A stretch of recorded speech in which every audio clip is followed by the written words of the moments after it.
നിലനിർത്തിക്കൊണ്ട് തന്നെ ഒരുമിച്ചിരുന്ന് അന്യോന്യം പറയാനുള്ളതൊക്കെ പറഞ്ഞ് കേൾക്കാനുള്ളതൊക്കെ കേട്ട് അങ്ങനെ നമ്മൾ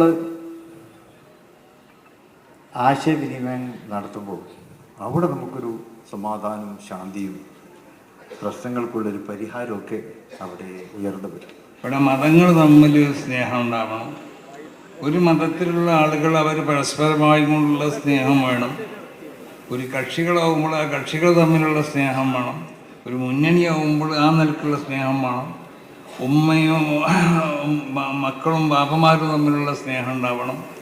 ഭാര്യ ഭർത്താക്കന്മാർ തമ്മിൽ അങ്ങനെ സ്നേഹത്തിൻ്റെ എല്ലാ മേഖലയിലേക്കും ഇറങ്ങി തിരിച്ചും കൊണ്ടിട്ട് വളരെ ആഴമായ നിലക്ക് അതിനെ പഠനം നടത്തിയ അതിനെ പഠിപ്പിച്ച ഒരു മതമാണ് വിശുദ്ധമാകുന്ന ഇസ്ലാം.